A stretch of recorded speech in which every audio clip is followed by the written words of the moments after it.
Hello friends, this is Mittu here. Welcome to our YouTube channel. आज हम पढ़ने वाले हैं यूनेस्को का परिचय, यूनेस्को के विश्व विरासत स्थल और राजस्थान के विश्व विरासत स्थल जो यूनेस्को की सूची में शामिल है। यूनेस्को के परिचय में हम पढ़ेंगे यूनेस्को का फुल फॉर्म, स्थापना कब की, कहाँ की और यूनेस्को का मुख्यालय कहाँ है। और यूनेस्को के विश्व विरासत स्थल में हम पढ़ेंगे कि ये जो विश्व विरासत स्थल है इन्हें कौन घोषित करता है और विश्व विरासत स्थल की सूची में शामिल होने के फ़ायदे क्या हैं। राजस्थान के विश्व विरासत स्थलों में हम पढ़ेंगे कौन कौन से स्थल या धरोहर जो है विश्व विरासत स्थल में शामिल है और कब शामिल की गई।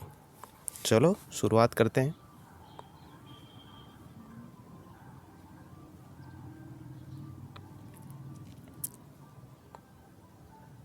तो यूनेस्को की फुल फॉर्म देखते हैं।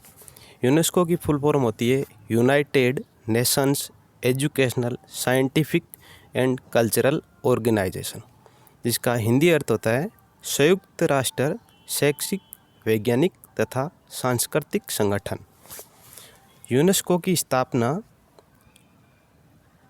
16 नवंबर 1945 को लंदन में की गई और इसका मुख्यालय जो है पेरिस, फ्रांस में। यूनेस्को में वर्तमान में 193 देश है और भारत जो है इसका सदस्य बना था 1946 में। आप चाहे तो स्क्रीनशॉट ले सकते हैं।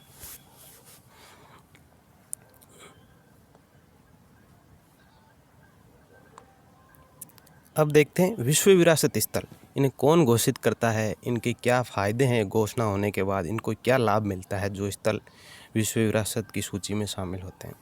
तो यूनेस्को में एक कमेटी होती है विश्व विरासत स्थल समिति, जो यूनेस्को के निर्देशन में सांस्कृतिक दृष्टि से अति महत्वपूर्ण स्थान जो होते हैं, जो विश्व स्तर पे सांस्कृतिक रूप से महत्वपूर्ण होते हैं, उनको विश्व विरासत स्थलीय समिति यूनेस्को की विश्व विरासत स्थल में शामिल करती है।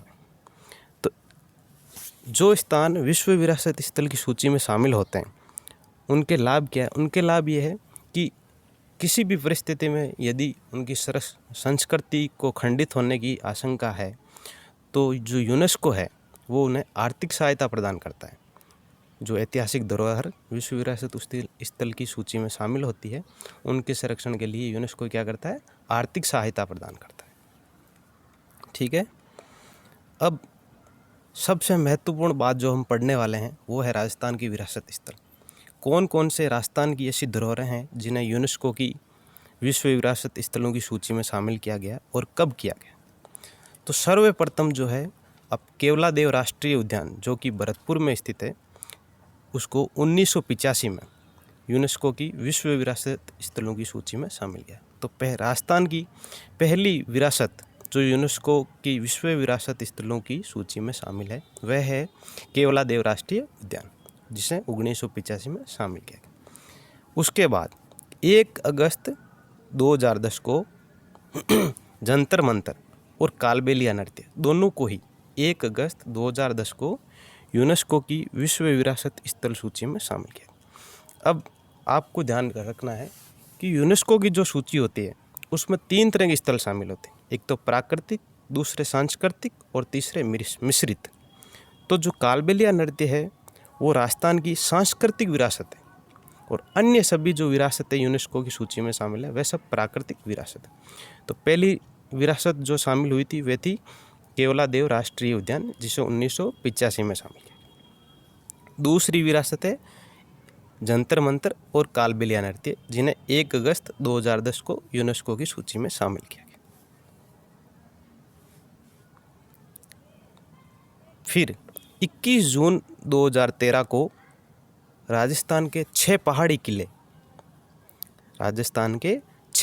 किले जिन्हें 21 जून 2013 को यूनेस्को की सूची में शामिल किया गया। तो 6 दुर्ग है, इनको याद रखने की ट्रिक है। चिक्कू ये एक प्रकार का फल होता है जिसे शेपोडीला कहते हैं। के आगार ये एक हिंदी शब्द है, आगार हिंदी शब्द है जिसका अर्थ होता है भंडार, जैसलमेर में है। तो चिक्कू के आगार जैसलमेर में। तो ची का चित्तौड़गढ़ दुर्ग, कू का कुंभलगढ़ दुर्ग, आ का आमेर दुर्ग, गा का गागरोन दुर्ग, रे रणथंभौर दुर्ग और जैसलमेर दुर्ग। राजस्थान के 6 पहाड़ी किले हैं जिन्हें 21 जून 2013 को यूनेस्को की सूची में शामिल किया गया। उसकी ट्रिक है चिकू, जिसे अंग्रेजी में सैफोडीला कहते हैं, के आगार जैसलमेर में, और ये 6 दुर्ग नीचे दिए गए हैं, आप स्क्रीनशॉट ले सकते हैं। उसके बाद अंतिम राजस्थान की नवीनतम और अंतिम विरासत जो यूनेस्को की सूची में अभी तक शामिल है वो है जयपुर शहर, या जयपुर परकोटा भी बोल सकते हैं, जिसे आपने 2019 में शामिल किया गया। ठीक है, धन्यवाद साथियों। इसी के साथ आज हम आपको विदा कहते हैं।